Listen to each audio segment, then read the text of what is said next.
all others. Thanks be to God. Thank you, Mary.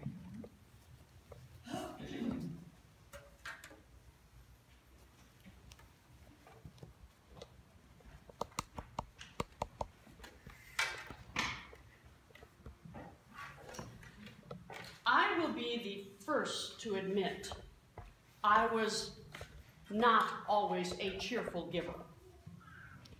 I grew up in a family that didn't have very much, and for a whole big chunk of my life, I worried about money.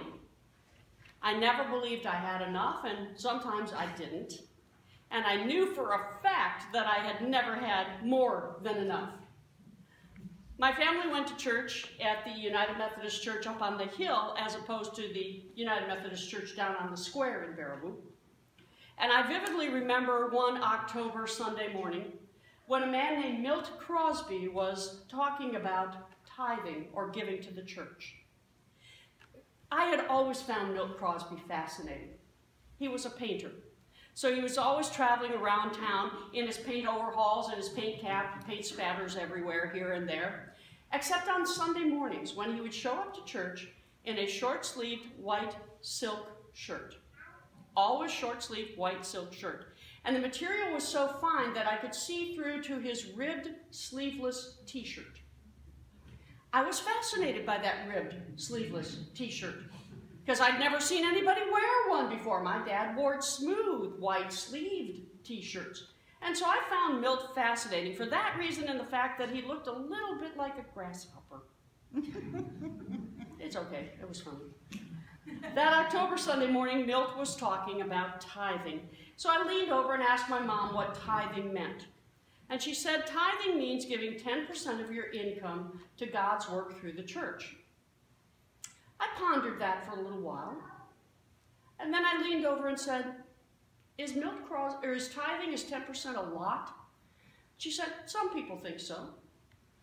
I pondered again, and I leaned over and said, Mom, is Milt Crosby rich? And she said, well, some people think so.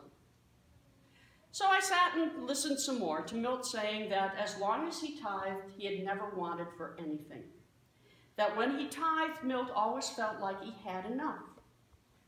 Well, as you can probably tell, that message has haunted me for a very, very long time. Because I have to admit, before going to seminary, I never considered tithing. I never considered really giving to any charity, much less the church. I was a teacher. And the most I made per year was $13,000, and after rent, school loans, car payments, phone bills, and everything else, I didn't think I made enough money to think about giving anything away. And when it was Stewardship Month at the church, the fall financial campaign, that they always try to say is also about time and talents, but everybody knows we're really talking about money. When it was that time of year, I stayed home, thinking it will pass. I don't have to open the letters. They will pass. And sure enough, it always did. Well, after seminary, I was equally convinced I was in no shape to be giving money to the church. After taxes, I was bringing in $11,000 a month, or a year. Sorry, a month, I wish. $11,000 a year. And again, I figured I didn't have anything to give away, but I was the pastor. And I thought, after all the bills are paid, the car payments, the school loans, the phone company, Visa, after that, what anything's left at the end of the month, I'll give to the church. You know how much was left at the end of every month? Zero. And the churches I served happened to be growing. One church in particular was growing fast enough that they had to make a decision. Either stay in the building that they were in, knowing that there would not be a whole lot more new people coming because there just wasn't room for them, or buy some land and build a new church that could accommodate the people who wanted to be there. I knew buying land and building a new church was not going to happen unless we found a way to raise a whole lot more money. So foolishly, incredibly foolishly, I made an appointment to go see my district superintendent to ask her advice.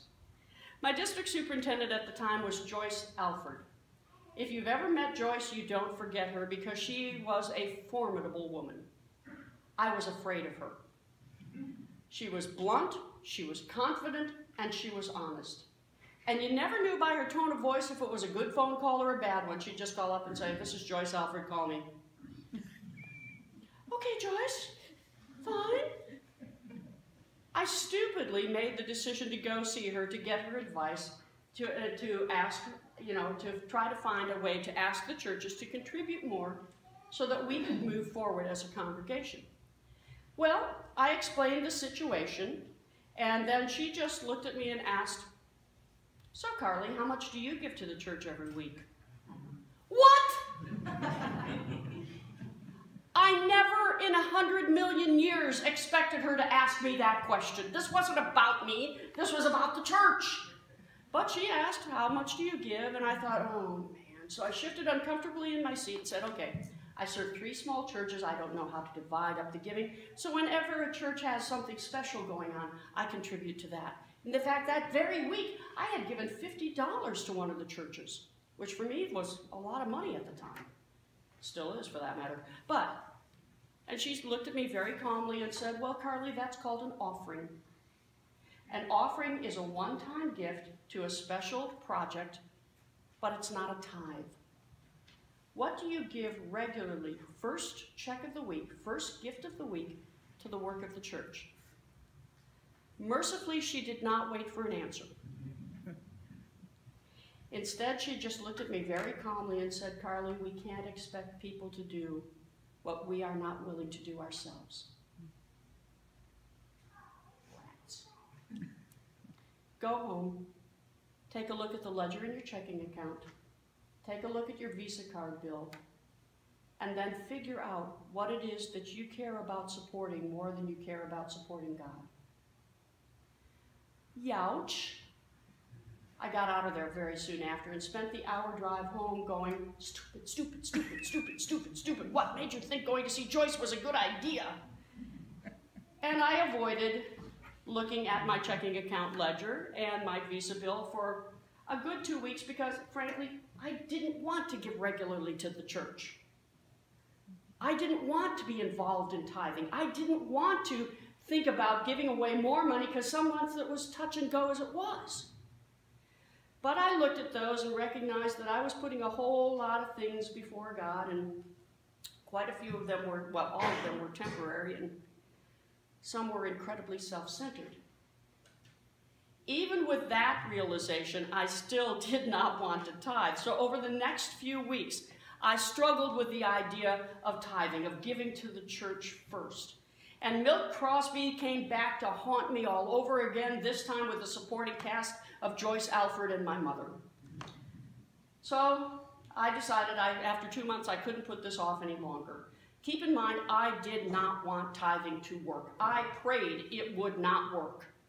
So I decided the next time I got paid, I would take 10% off the top and give it to the church. I knew it wouldn't work. I knew I wouldn't have enough money.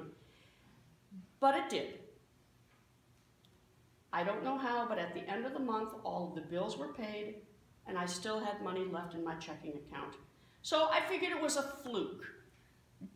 Try it again, because I had to prove Joyce and Milt Crosby and my mother wrong. So I tried it again, and sure enough, end of the second month, money left in the checking account. And I decided as long as that was happening, I would keep writing that first check of the month to God. And because I decided I really didn't want this to work, I made it 10% off the top, figuring I'll be so broke. Well, I began to realize as every month I ended up with money left in the checking account that putting God first, writing that first check to God, changed how I viewed money. Putting God first in my financial life changed my priorities. Putting God first meant I could finally stop feeling guilty and worship the living God that I knew through Jesus my Christ. And I've tithed ever since. The first check of the week is written to God's work through the church. And amazing to me, as a result, I have never really needed anything that I did not have.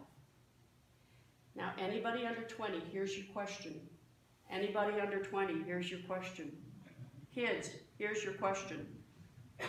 In the book of Leviticus, that's the third book of the Bible, Genesis, Exodus, Leviticus, and Bibles are now under the chairs. Thank you for your generosity. In the book of Leviticus, I personally would look in the last chapter, that would be chapter 27, to find a mention of tithing. Okay? Anybody under 20? There's a cash reward in it for you. Okay? All right, so, and while I've never needed anything I did not have, I must confess I continue to make some stupid, foolish choices. And I'd say, oh, wow, I really, really want this. And I'd put myself first and I'd buy that, and I'd end up in having to pay out over a period of time, which just was not right. But as long as I continued to put God first in my giving, my priorities for how I used money began to change. And it was no longer a reward for all of my wonderful hard work that I could spend on myself. It became a tool for how I can serve God and God's people. At the same time, making sure that my bills are paid, making sure that I get, obviously, some luxuries, making sure that my needs and even some of my wants are met. But putting God first in our giving changes who we are. Putting God first in how we use our money makes a huge difference in how we look at money. And it changes what matters in our lives. And as much as I didn't want it to, it works for me. And I believe with all my heart it can work for all of you as well.